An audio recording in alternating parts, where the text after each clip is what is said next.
जन्म येऊनिया नरा नरकरी आयुष्याचा मातेरा वाचे वाचे उच्चारे हर हर तेने सुखरूप संसार जीवन नामी होई रत सदा समाधान चित्त वाचे उच्चारे हर हर तेने सुखरूप संसार म्हणे एका जनार्दन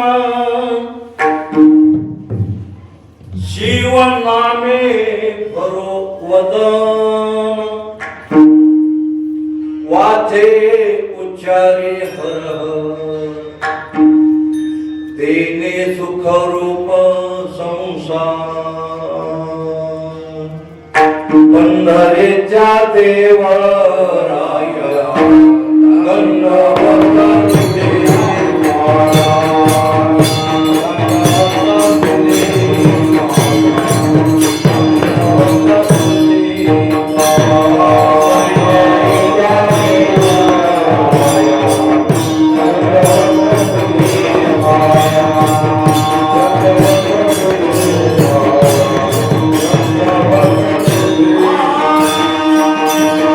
Hare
श्री संत शांती ब्रह्म एकनाथ महाराज पैठणकर यांचा सुपरिचित असा 4 चरणाचा अभंग आपण उपदेशपर प्रकरणातील अभंग आहे. आवाज समजायला समजा की थोडा संशय निर्माण झाला. कार्यक्रम महादेवाचा आणि परमान पंढरपूरचं घेतलं तर ते तुम्हाला सिद्ध करून द्यायचंय. त्रिशूळावरी बाबा तुमच्या जीवावर बरोबर त्रिशूळावरी काशीपुरी शांत आहे का शब्द न शब्द आपल्याला ऐकायचा. त्रिशूळावरी काशीपुरी आणि चक्रावरी पंढरी दोन्ही सारिखे संशयाचं निरसन केलं. नाथ महाराज म्हणतात तुम्ही या मनुष्य जन्मामध्ये जन्माला आला आणि एवढ्या मोठीत आले त्याचा दोघायचं भांडण त्याचं नाव पुन्हा शेवणीमध्ये जन्माला आला. तर हा जो देह आहे आपल्याला हा नाही मिळणार आहे. एक तास 1.5 तास सव्वा 3 तर वाजले जातो. 4 साडेचार पर्यंत प्रयत्न करू. एवढ्या अवधीमध्येच आपण 4 तासाचा 1.5 तासात प्रयत्न करू बसून. हे मिळत नाही. आता शांत आहे का एवढा दुर्लभ आहे. दुर्लभो मानुष्य देहो देही नाम क्षण भंगुरा तत्रापि दुर्लभ मने वैकुंठ पेरिय दर्शनम. एवढा दुर्लभ. किती दुर्लभ. वाघाचं दूध पाहिजे हे दुर्लभ आहे. वाघाचं दूध मिळत नाही. आणि जर पुन्हा प्रयत्नच केला वाघाचं दूध काढण्याचा तर आपल्या पात्रामध्ये राहू शकत नाही. त्याला सुवर्णाचं पात्र लागतं. म्हणून जसं दुर्लभ आहे तसं नरदेह मिळणं दुर्लभ आहे. आता जगात तुम्ही सर्व काही मिळवा. पुनर्वित्तम पुनर्मित्रम पुनर्भार्याम पुनर्मित्रम यतत् सर्व पुनर्लभ्यम नर शरीरम. आता हे आपल्याला पुन्हा पुन्हा मिळणार नाही. नरदेह दुर्लभ जाना 7 वर्षाची. आता सुरुवात करू. दुर्लभ कळाला. महाराज म्हणतात याची माती करू नका. याची माती आयुष्याची माती करू नका. आता आयुष्य म्हणजे काय. आपण जन्मल्यापासून मरेपर्यंत आत्मा जो भाग आहे त्याचं नाव आयुष्य. म्हणून न करी आयुष्याचा त्याची माती करू नका. हे एवढा दुर्लभ आहे पुन्हा मिळणार नाही. मग आता या मधल्या काळामध्ये काय करायचे. आपण जन्माला आल्यापासून मरेपर्यंत फक्त मुखाने भगवंताचं नाम चिंतन करायचे. वाचे उच्चारी हर हर म्हणजे भगवंताचं नाव तुम्हाला या मुखाने घ्यायचंय. नाम घेतल्याचा फायदा काय आहे तर तेने सुखरूप संसार. संसार जर तुम्हाला सुखाचा व्हावा असं वाटत असेल तर भगवंताचं नाव मुखामध्ये घ्यायचं. सदा नाम घोष करू हरी कथा आणि तेने सदा चित्ता नाम घोष करा. आता हे ताते आणि हरिभाऊ याचा पुढाकार याचा पुढा. आणि हे जे कीर्तन आहे कारण महाराज असा पाहिजे जो समय आहे त्या समयाला धरून चालणारा महाराज पाहिजे. नाहीतर तेने सुखरूप संसार. आता आपल्याला काय करायचं आहे तर शिवनामी होई या भगवंताच्या नामामध्ये हा जो आपला आता कावडीचा कार्यक्रम आहे. हे कावड कोणाची आहे शिवाची. कावड कोणाची आहे शंकराची. आणि कावड कोणाची आहे महादेव एकच सांगा की शिवाची, शंकराची, महादेवाची ती काय प्रेमी कोणाची आहे? भगवंताला 1000 नाम आहे. त्याला नाव किती आहे? 1000 देवाला नावे आहेत. म्हणून अनेक नावाने तो नटलेला आहे. म्हणून कोणतंही नाव घ्या, कळालं? आणि जर असं कळत नसेल तर आपल्या घरातलं उदाहरण घ्या. तुमच्या मुलाचं लग्न झालं आणि घरामध्ये सुनबाई आल्या. घरामध्ये सुनबाई आल्या, मग तिला सासू म्हणणार सुनबाई. सुनबाई म्हणजे ते काय? हात मारली सुनाला, मग ते काय म्हणणार? आव हो काय काहीतरी म्हणणार आहे. सासून हाक मारली, सुनबाईनं ओ दिली. सासऱ्यानं हाक मारली, काय म्हणणार? ओ. नवरा म्हणणार ए. नवरा ये का म्हणतो? नवरा ए म्हणण्याचं कारण आहे कारण तिला नावच नाही. आणि तुम्हाला तरी नाव आहे आणि मला तरी नाव आहे. उपजले या बाळकाशी नाव नाही तये पाशी, नावे सिंगोदे चौथी. आपल्याला नाव नाही. आता मुलगा म्हणला मम्मी, कोण बोलाय? माणसं किती घरातले बोलाय? एकच आहे.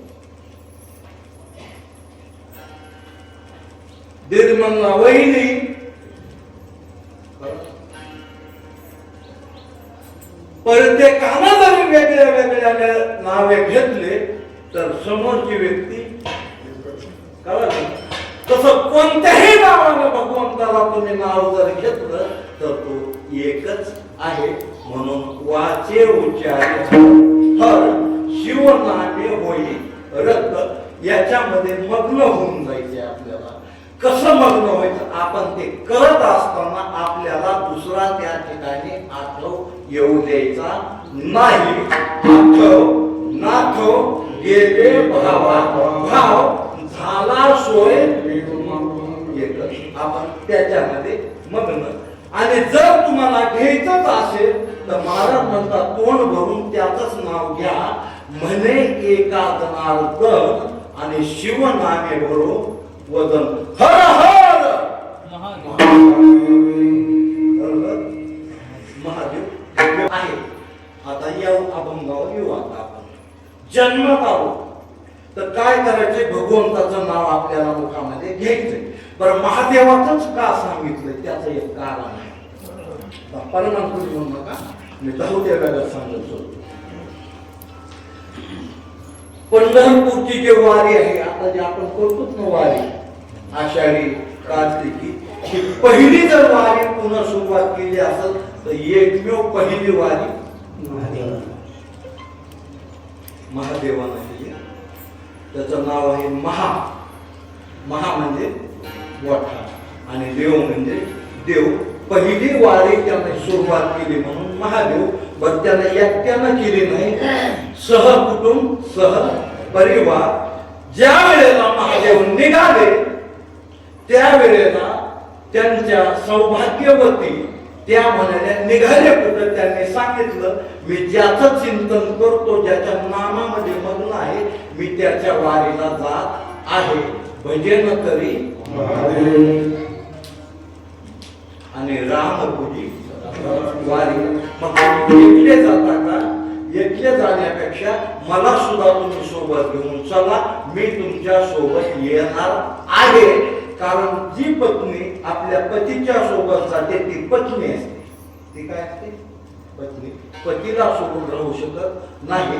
कल्पना करा, आता युद्ध चालू आहे आणि सर्वच भाव वाढले, तेलाचे सुद्धा वाढले, वाढले आणि गाड्याचे तिकीट सुद्धा वाढले. म्हणून हा पंढरपूरला निघाला जाण्यासाठी ग्रस्त पंढरपूरला निघाला. बायकोला सांगितलं मला बी यायचंय, घ्यायचंय का?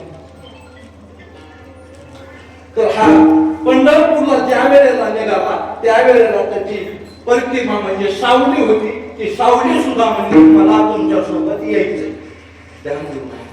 सावली काय म्हणजे मला तुमच्या सोबत यायचंय. त्याने सांगितलं गाडीचे तिकिटाचे भाव वाढलेले आहेत म्हणून तू इथंच थांब, मी आज तुला घेऊन जाणार नाही. म्हणून हे निघाला आणि सावली तिथंच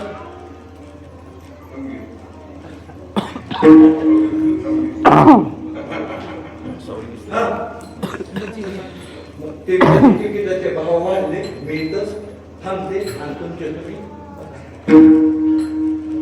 काय सोबतच तर ते राहू शकत नाही. तशी पार्वती राहिली नाही. पार्वती निघाली की हातवर सोनाचा बाबा म्हणला. कारण जे सुख करता दुःख हरता वारता विघ्नाची नुरवी पूर्वी प्रेम कृपा. तो म्हणला मला सुद्धा यायचंय. महादेवांना सांगितलं तुम्ही येऊ, कारण वारीमध्ये फार गर्दी असते. पण ऐकले नाही सांगून सोबत गेले.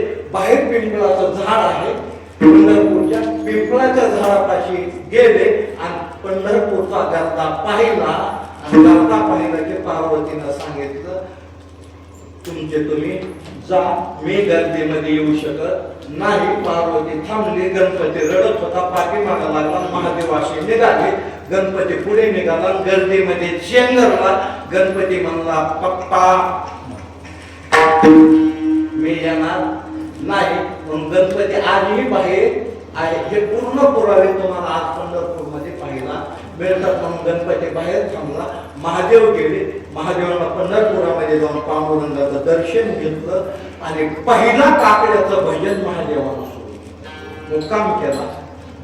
मुक्काम केला आणि पहिला काकडा महादेवाने केला. रमादिकनाथ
उभ्या जोडोनी हात त्रिशूळ डमरू घेऊन आला गिरजेचा कांत.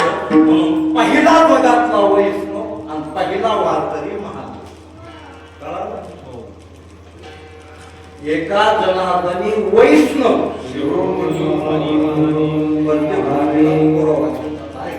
याचंच नाव मुखात का घ्यायचे आपल्याला? त्याचंच महादेवाच काय घ्यायला सांगितलं? काशीमध्ये विद्वान ब्राह्मण होते.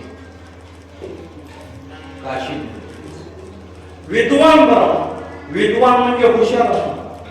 एक तर तो ज्ञानी होता, ज्ञानाला विद्वान म्हणतो, पण त्याचं नावच विद्वान. ब्राह्मणाचं नाव विद्वान. त्याची पत्नी वेदांती. विद्वान आणि वेदांती हे जोडपं होतं. यांच्याकडे संपत्ती भरपूर होती पण संतती नव्हती. कारण महादेवाचं नाव घेण्यासाठी जे नाथ महाराज सांगतात त्याच्या पाठीमागे काहीतरी कारण आहे. कारण कारणाशिवाय कार्य सिद्ध होऊ शकत नाही. काय कार्य आहे आपल्याला ते माहिती. संपत्ती भरपूर आहे पण संतती नाही. तुमच्या संपत्तीला कोणीही विचारित नाही. तुम्ही गरीब राहा, तुम्ही श्रीमंत आहात, तुम्हाला जो विचारणार आहे तो पहिला तुम्हाला बरोबर आहे ते तुम्हाला संतती विचारतो. आणि संतती विचारल्यावर तो पुत्रहीनशैनी राज्य दशरथ राजाचा जर तुम्ही विचार केला, दशरथ राजाला कोणत्याच गोष्टीची कमतरता नव्हती. भरपूर संपत्ती होती पण संतती नव्हती. असा दुःखी झाला तो. आणि दुःखामध्ये आता काय करायचंय म्हणून विचार करीत बसला. याच्या दोन व्याख्या एका शब्दामध्ये सांगतो, चिंता आणि चित्ता. चित्ता ही मेलेल्याला चालते आणि चिंता ही जिवंताला चालते. तो चिंतेत बसलेला आहे, चिंता करून बसलेला आहे. एवढ्यामध्ये एक महात्म्य आहे आणि महात्म्याचा या विद्वानाच्या घरी परवेश झाला.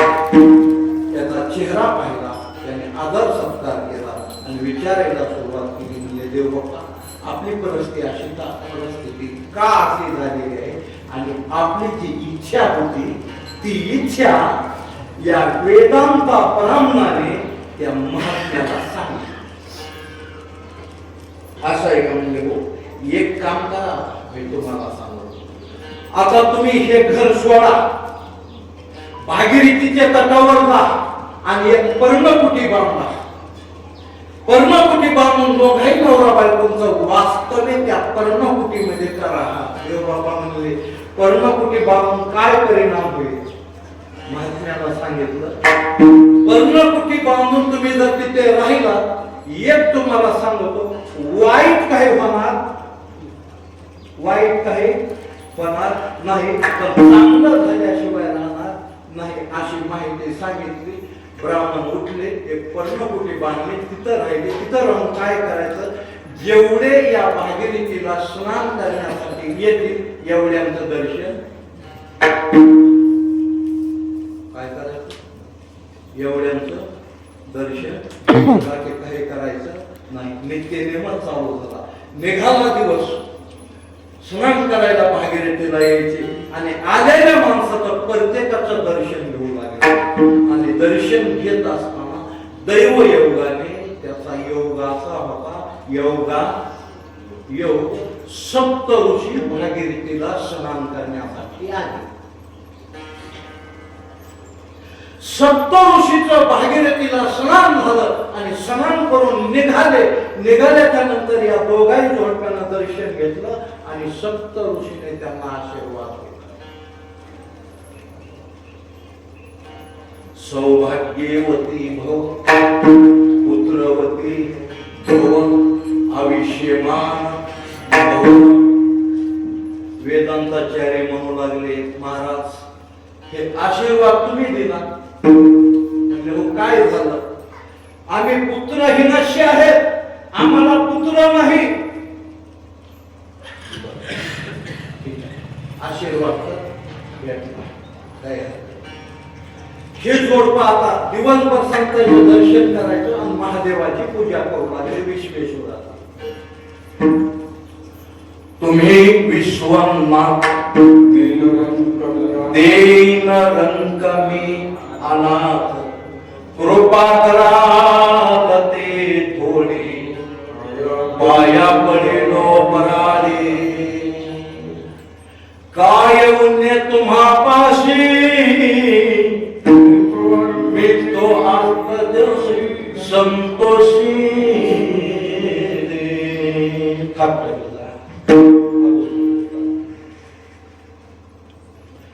महादेवाची पूजा केली आणि महादेव प्रसन्न झाले. काय मागायचे ते इच्छेचे पावतो आणि तुका म्हणे धन्य.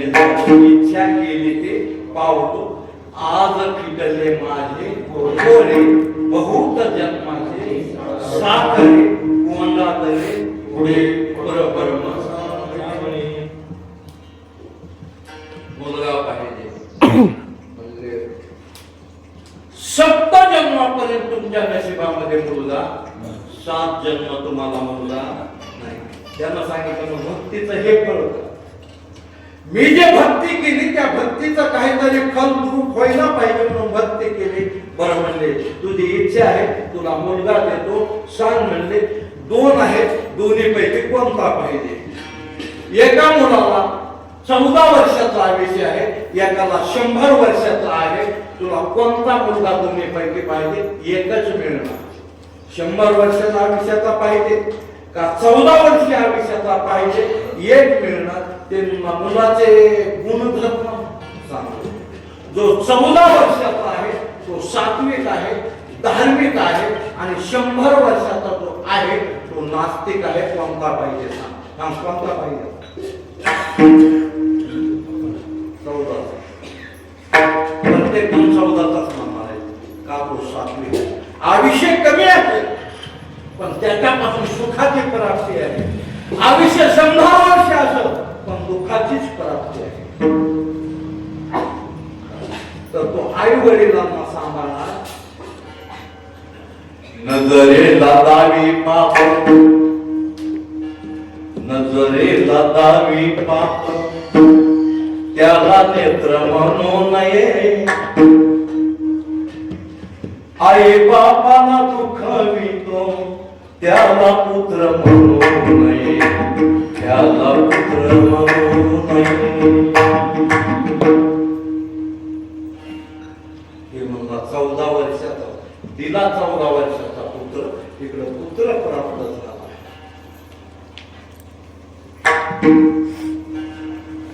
तीरावरच आहे. पुन्हा सप्त ऋषीचं आगमन झालं आणि परत त्याच सप्त ऋषीचं दर्शन झालं. आणि दर्शन झाल्यावर दोघा विद्वान आणि वेदांतीने दर्शन घेतलं आणि तो मुलगा जन्माला आला. त्या मुलाने सुद्धा दर्शन घेतलं. दर्शन घेतल्यावर सप्त ऋषीने त्यांना आशीर्वाद दिला. आयुष्यमान भव आयुष्यमान भव. मुलगा लहानाचा मोठा झाला. मुलाचं आयुष्य किती होतं. 14 वर्षाचं. 13 वर्षे 11 महिने 27 दिवस होऊन गेले आणि सप्त ऋषी म्हणले आयुष्यमान. कळालं समजालं. आयुष्य किती शिल्लक आहे. 3 दिवस. मला त्या आई वडिलांचा कंठ दाखला आणि कंठ दाखल्याच्या नंतर आता 3 दिवसाचं लेकरू आहे आणि आशीर्वाद संतांचा आहे. हे चांगलं लक्षात घ्या. आशीर्वाद संतांचा आहे. त्यांनी सांगितलं महाराज लेकराचा आयुष्य फक्त 3 दिवसाचा आहे. म्हणजे 3 दिवसाचं आम्ही तर आता आशीर्वाद दिला. आशीर्वाद दिला. आणि आई वडील रडत होते. कंठी प्रेमसाठी नयनी नीर रोगे हृदय परगटे राम नेत्र होते पाणी गोळालं. तुमचा तर मुलगा 3 दिवसाला जाणार आहे. देऊन टाका आम्हाला. ते मुले घेऊन जा. देऊन टाका. सप्त ऋषीने मुलगा घेतला आणि राहू द्या आणि ब्रह्मदेवाकडे गेले. ह्या पिंडाला कोण घडवते. आपले जे जगातली सर्व पिंड आहेत 84 लाख योनी जीव आहेत. याचा मालक करता एकच कुंभार आहे त्याला ब्रह्मदेव. मुलगा घेतला सोबत सप्त ऋषीने आणि ब्रह्मदेवाच्या दर्शनाला गेले. एका एकानं ब्रह्मदेवाचं दर्शन घेतलं आणि पाठीमागं होतं त्या लेकराने दर्शन घेतलं. ब्रह्मदेव म्हणले आयुष्यमान आयुष्यमान भव. आयुष्यमान भव म्हटलं. सप्त ऋषीने सांगितलं ब्रह्मदेवा हा मुलगा फक्त परवा दिवशी जाणारा. याचा आयुष्य 3 दिवसाचा आहे आणि म्हणजे मी तर आता आशीर्वाद दिला याला, असाच आम्ही काल दिला, असाच आम्ही काल दिलता, आज तुम्ही दिला. आता उद्याचा दिवस एकच आयुष्य आहे, म्हणजे एकाच दिवसाचा आयुष्य. मला फक्त महादेवाचं नाव घेतल्यानं केल्यानं काय होतंय तुम्हाला एवढंच सांगतो. तुम्ही जसा आज दिला तसा आम्ही काल दिलता, आम्ही मोकळे, आम्ही मोकळे झाला. ब्रह्मदेव म्हणजे असं आहे का? नाही म्हणजे थांबा तुम्ही जाऊ नका, आपण सगळे जाऊ म्हणजे. आता कुठं ज्यानं याला आयुष्य दिलं, आयुष्याची गणना आता आपण त्याच्याकडे सर्वांनी मिळून जाऊ. म्हणून सप्त ऋषी ब्रह्मदेव लेकराला घेतलं आणि महादेवाकडे गेले.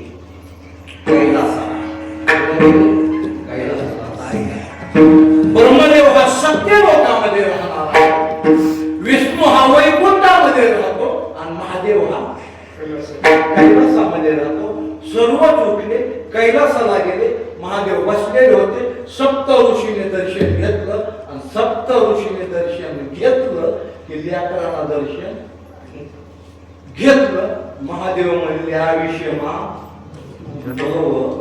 ऋषी म्हणले महादेवा ह्या लेकराचा आयुष्य आज लास्ट आहे, आजचा दिवस आहे म्हणले. तुम्ही तर आशीर्वाद दिलाय म्हणले. म्हणले हे कसं काय? तुम्ही विचार करा म्हणले. हे लेकरू कुणाचं? अरे म्हणजे त्या काशीच्या विद्वान ब्रह्मच म्हणले त्याचंच आहे. याला तर तुम्ही आयुष्य हो म्हणले मी दिलंय. किती दिवसाचं?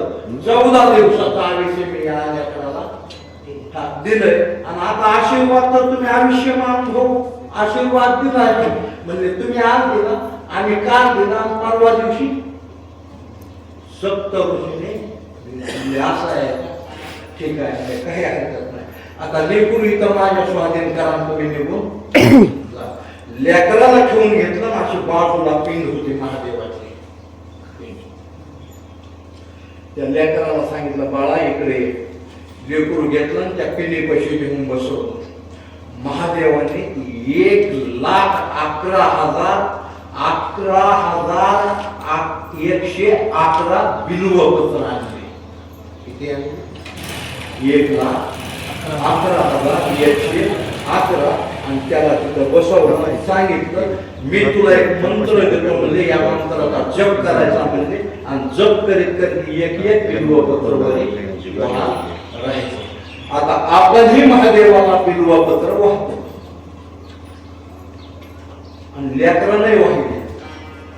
आपला मेळ का लागला नाही त्याचं एक कारण आहे. महादेवाला जे आपण बिल्वपत्र वाहतो ते बिल्वपत्र बरोबर आपण पाहून आणत नाही, त्याला छिद्र नसायला पाहिजे. आपण तोडायचे गप्पा आणायचे महादेवाला म्हणून म्हणायचे आम्ही महादेवाचंही केलं हो, पण महादेव आम्हाला काही पावला चांगलं करून चांगलं होईल, वाईट करून चांगलं होणार का? आणि तुम्ही पानच त्याचे वाहिले ना बिल्वपत्र, तर बिल्वपत्र जाऊन तुम्हाला किंमत बिल्वपत्रच का निर्माण झालं, कसं झालं सगळं एकाच वर्षी तुम्हाला सांगून पुढच्या वर्षी काय सांगायचं. सांभाळून सांभाळून मी तुम्हाला सांगायला. असे बिल्वपत्र होते की त्या बिल्वपत्राला कुठेही छिद्र नाही, ते किडल्याला नाही, काय नाही. असे 1,11,111 बिल्वपत्र ते लेकरू बसलं आणि त्यानं मंत्र म्हणे पाहिला. ओम नमः शिवाय, ओम नमः शिवाय,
सगळी वाजवा कोणाला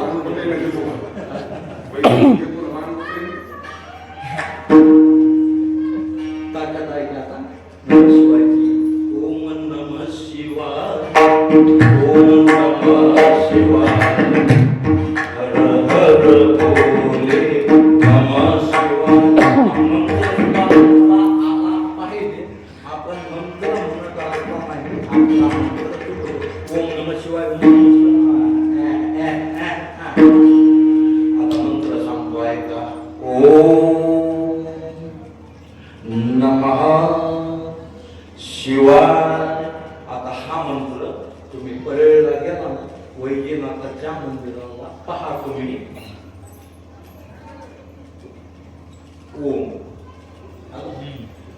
नळाचं न मगरीचं म आणि त्याच्या समोर दोन आलं लक्षात आता मंत्र इथून पुढे प्रत्येकाने लक्षात ठेवणे ओम दोन टिंब म्हणजे तिथं हचा वापर आला पाहिजे ओम नमः आणि मग शिवाय हा झाला मंत्र असा मंत्र लेकराने केला आणि एवढ्यामध्ये काळाचा आगमन झाला काळा दारात येऊन काळ उभारलेला आहे काळ दारातून पाहतय लेकरू मध्ये मंत्राचा जप करतय आणि बिल्व पत्र होत ओम नमः शिवाय ओम नमः शिवाय ओम नमः शिवाय आता याच्यातली एक व्याख्या सांगतो याला ओम का लावतो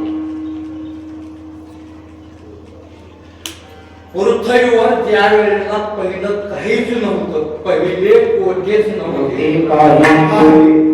चंद्र सूर्य तारा अवघे शून्यच होते बाहेर त्या वेळेला पहिला ध्वनी निघाला तो म्हणजे ओम आहे आणि तो मंत्र तुम्ही कारण आपल्याला सांगणारा तुम्ही नाही हा मंत्र उधळून घेतला पाहिजे तो मंत्र असा म्हणायचा तुम्ही ते मंत्र घेऊन बघा त्याच्यात आयुष्य वाटतं पण मंत्र कसा म्हणता आला पाहिजे तुम्हाला आयुष्य आपले जे आता एक श्वास घेतो आणि आपण श्वास सोडतो ते आपले दिवसाचे केंद्र रात्रीचे डोळे किती होतात म्हणून मी आता अवघड उदो बाबा म्हणजे असा माणूस आहे बाबा मी काल मी तुम्हाला म्हणतो 2-3 माणसं असे आहेत उदो बाबा गोपाळे बाबा आणि तुकाराम झाला बाबा खरं सांगतो त्यांनी परमान म्हणलो उगा महाराजांनी माझं झाकून गेलो मला टाळ विभाग व्हायला मी उगा असं करू करू सपासणी केली टाळ सुद्धा मला वाटते अभ्यासवाद माणूस आहे आणि उद्धव म्हणजे खुनोवर परमान माणूस खुनोवर परमान म्हणजे ते खुनोवर बाबा खरं आहे होत हा दैव एवढं ते योगा योग पाहिजे मला परमान पाहिजे होतं आणि योगानं मोहोळ उठायला आणि मार्गी नजर जाईल मला तेच परमान पाहिजे तर मी विसरत म्हटलं बाबा मोहोळ दिसतंय का ते मोहोळ बघणार परमान म्हणून त्याला भाषण आणि तुम्ही फक्त ऐकून घेता आणि ह्या सगळ्या भजनी मंडळाचं आपण कौतुक करायला पाहिजे प्रत्येक भजनी मंडळाचं आपण कौतुक करायला पाहिजे भजनीचं कौतुक करायला पाहिजे महाराजाला दक्षिणा देऊन पाया पडायला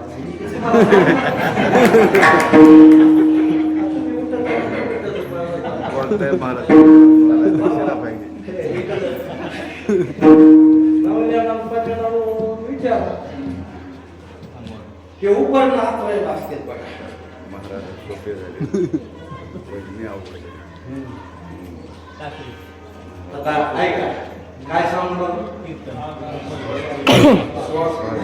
श्वास 21,600 आपले श्वास आहेत आता सगळं तुम्हाला एक एक सांगतो आपल्या शरीरावर छिद्र आहेत शरीराला 3.5 कोटी किती छिद्र आहे शरीराला 3.5 कोटी जर 3.5 कोटी छिद्र जर नसते तर तुमच्या शरीरातून बाहेर पाणी आलं नसतं.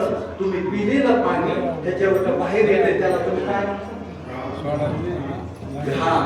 म्हणून 3.5 कोटी हे रोमांस आपल्या शरीरावर केस आहेत. आणि हे जर कोणाला खोटं हाड म्हणतात ह्या अस्थी 308 आहे. किती आहे आले का? शरीरामध्ये जे नाडे आहेत ना ज्या फुला खाऊन बसतात फुला आला की झटका नाड्या शरीरावरचे रोम 3.5 कोटी आणि शरीरातल्या अस्थी 308 ह्या एवढ्या आहेत. आणि काळ दारामध्ये येऊन उभारलेला आहे. काळ उभारला दार. आता ताकद बघा त्या कोणी निघाला तो ओम. तुम्ही जर तसा मंत्र म्हटला की आयुष्य वाढतो. तुम्ही जेवढं दमानं श्वास घ्या एवढं तुमचं आयुष्य बरोबर बरोबर. आणि ते आपण असं करायला आयुष्य जे कमी होते त्यानं होणार. अगदी दमानं तुम्ही श्वास घ्यायचा आयुष्य वाढते माणसाचं. म्हणून पहिला ध्वनी ओम. म्हणून महादेवाच्या मंत्रामध्ये पहिला ओम आला कारण तिथं आयुष्य वाढते. कसा म्हणायचा आहे का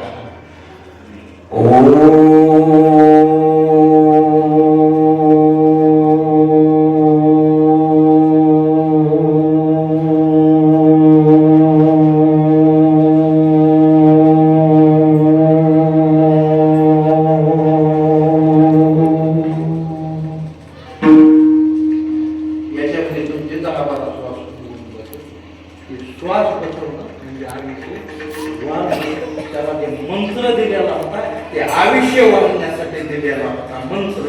आणि काळ दारा घेऊन उभारला याचा मंत्र संपायला आणि काळामध्ये वाघ मारला. काळ म्हणून लागला याला घेऊन जायचं चित्रकूट गुप्त दारामध्ये दोघं चौघे उभे होते. चित्रकूट आपण जे करालो ना आता हे तुम्ही जे करत आहात हे तुम्ही केलेलं आहे. हे सगळं आपलं याचं लिखाण चालू आहे. काय चालू लिखाण. तुम्ही मंदिरामध्ये आहे तुम्ही कावडीची स्थापना केलेली आहे. तुम्ही आता कीर्तन भजन नामाद्वारे त्याचं साधन करून लागलेले आहे. कलियुगातलं साधन हे आहे.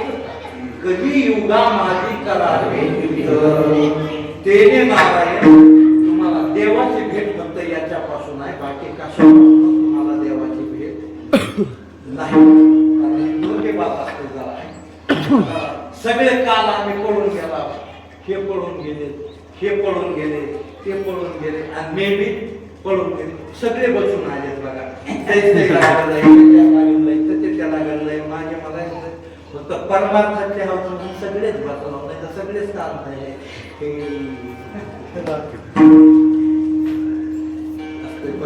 कसं आहे अडचण. बरं मी जर नाही गेलो माझ्या आधी माझं तिथं चालू असतं का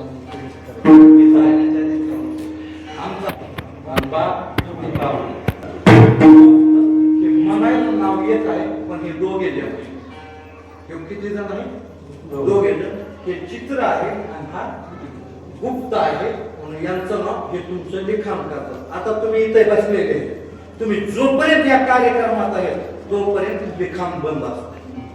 पेन बंद असतो चालत नाही. पेन बंद असतो. की आयुष्य वाढण्याचे तुम्हाला मी मुद्दे सांगितले.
बंद नाही, लेताच येत नाही. जर आयुष्य समजा संपलं असतं, मग त्याला विलास नाही. आपले दादा रामायणाचे गेले ना परभणीला, शक्ती सांगत होती आपले परभणीचे. शक्ती सांगत असताना रामनामाचा गजर केला, कुंडली पोटले हरी घेतले, रामनामाचा गजर केला. महत् पुण्य म्हणायचे, पुण्य वेगळं आणि महत् पुण्य वेगळं. जसं प्रत्येक महिन्याला शिवरात्र असते, प्रत्येक महिन्याला शिवरात्र असते आणि माघ महिन्यामध्ये एक शिवरात्र येते. ती शिवरात्र नसते, ती महाशिवरात्र माघ महिन्यात. तसंच आपला पुण्य, त्याला म्हणायचं पुण्याची गणना कोण करेल. नुसतं म्हणायचं नाही, त्याला म्हणायचं कोण करेल. आता ताजू देत बघा, त्यांचं परमानंद काय बघा तुम्ही कीर्तनामध्ये काय थोरपण त्या आधी तुका म्हणे येथे भजन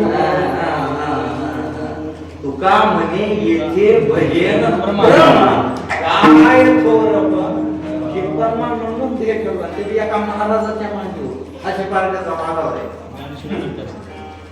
त्याच्या मांडीवर याला म्हणायचं भाग्य, याला म्हणायचं मग म्हणायचं कोण पुण्य फळा आणि हे फळाला आलं. संतांच्या सानिध्यातला परिणाम झाला. काळ उभारले नाही. सांगितलं चित्रगुप्ताने उचला काळ म्हणजे आमची ताकद नाही.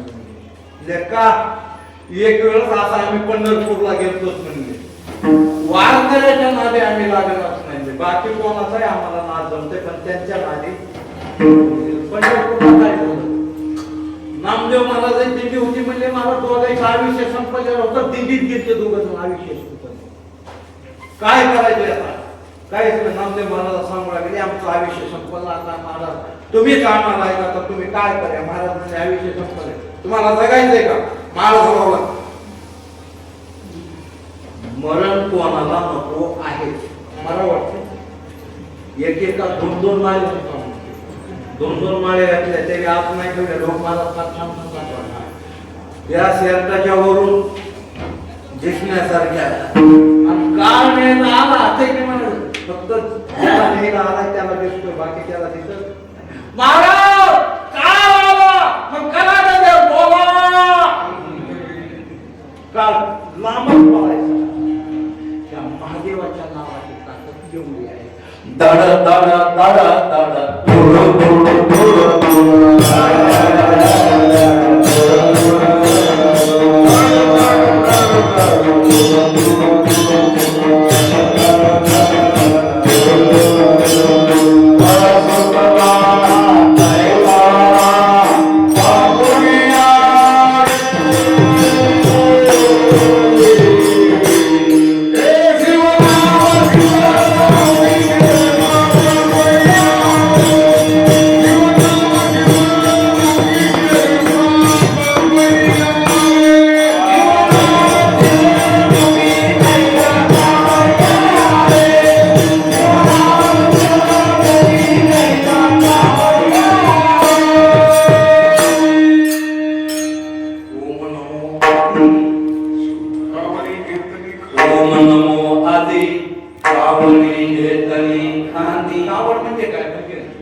ते म्हणजे एकदा पंढरपूरला गेला, नामदेव महाराजचा झटका बघितला, आमची ताकद नाही. उठला ते हात लावणार नाही. त्याचा आयुष्य संपलंय. पुन्हा तीर्थर म्हणजे महादेवानं किती दिवसात 14 वर्षात होते. 14 संपले उचलणार नाही. आयुष्य ज्यांना दिले चला त्याच्याकडे गेले महादेवाकडे. महादेवाला सांगितलं असं लेकरू आहे, पिंडीवर बेल पत्र वाहत बसलो होतं, त्यानं मंत्राचा जप केला, आम्ही आयुष्य संपलाय नेण्यासाठी आलो. महादेवानं सांगितलं आयुष्य संपलं नेण्यासाठी आला. हो तुम्हीच दिलतं ना त्यांना. किती वर्षात होतं? 14 वर्षात होतं. बरं मग आता संपलं ना, म्हणजे 14 वर्षे झाले. आता एक सांगा मला, 14 वर्षाचा आयुष्य होतं, त्याला आयुष्य पुन्हा दिलं मी का तुम्ही? हा म्हणले तुम्ही दिलं. पुन्हा दिलं आयुष्य? महादेवानं आयुष्य दिलंय. मग तुमच्या घराचे का माझं? तुमचं घराचं का माझं? समजा आपण हे लोकांमध्ये आहोत, मृत्यू लोकांमध्ये, आपलं किती आयुष्य आहे? अल्प आयुष्य, 100 वर्षाचं आपलं आयुष्य. तुमचं म्हणले आयुष्य तुम्ही दिलंय म्हणजे आज तुमचंच धरावं लागलं. मग मी फक्त माझ्या एका तासाचा हिशोब सांगतो, दिवसाचा सांगत बसत नाही. म्हणजे टायमाला अनुसरून 4 वाजले म्हणजे मी 1 तासाचा हिशोब सांगतो. सांगा म्हणले कर्तायुग, त्रेतायुग, द्वापारयुग आणि कलियुग. किती युग झाले? 4 युग झाले. 4 युगामध्ये तर कर्तायुगाचा अभिषेक 17 28. त्रेतायुगाचा अभिषेक योगाचा सांगतो बरं का मी. अभिषेक 12,64,000. द्वापार युगाचा अभिषेक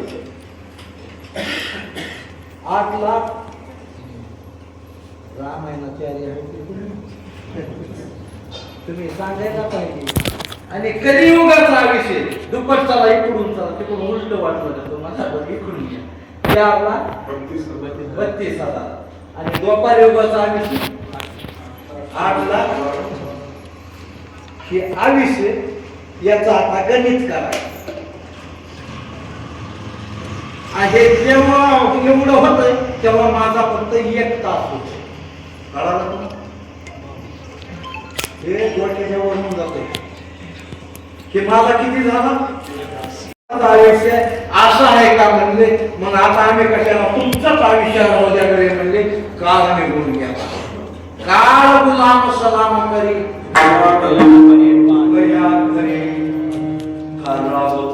असला काळ होता. पण या ओम नमः शिवाय या मंत्राचा जप केल्यामुळे काळ निघून गेला. तो माणूस 14 वर्षाचा 14 कल्प झाला. किती? कोण होता ते? त्याला मार्कंडेय ऋषी म्हणतात. 14 कल्पवरी अभिषेक दयाला खाली हे वाचे उच्चारी हर जन्म देऊन काय करायचंय तर जन्म येऊन आणणारा न करी आविष्याचा मातेरा. त्याच्यासाठी वाचे उच्चारी हर विठो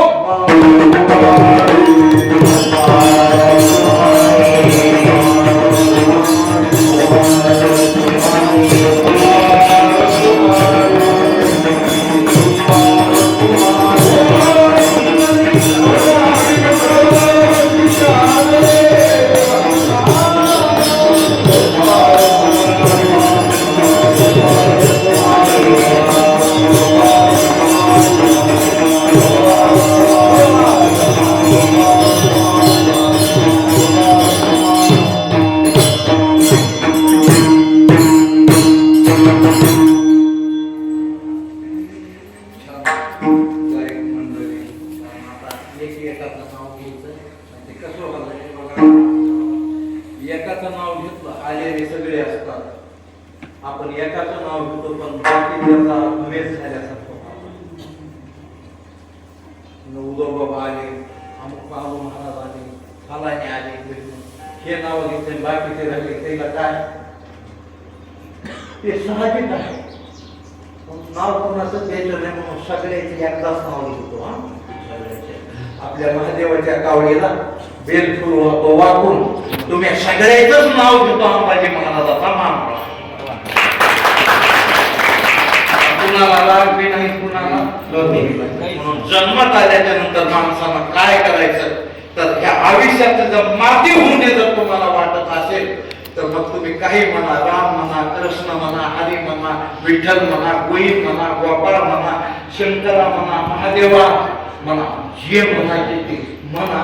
नंतर आयुष्याचा आयुष्य जर तुम्ही एवढं सांभाळलं आणि तुम्हाला जर वाटलं आता पुन्हा येऊन आपल्याला असंच मंडपामध्ये बसावं, असंच आपण जर कीर्तन ऐकावं आणि याच मनुष्य योनीमध्ये जर जन्माला यावं वाटत असेल तर तुम्हाला एकमेव पर्याय म्हणजे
तुम्ही इथं बसला, तुम्ही टाळी वाजवता, तुम्ही इथं टाळी वाजवता,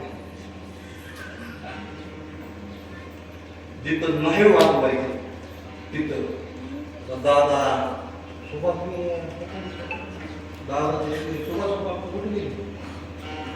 सुभाष आतमध्ये बसले.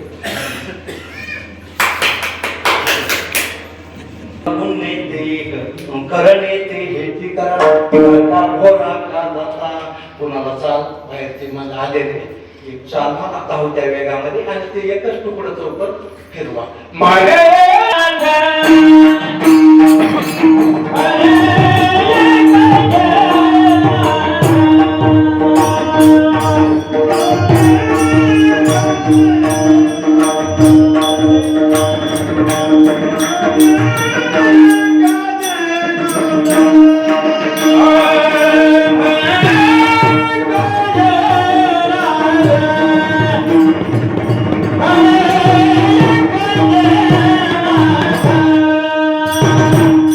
Oh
रे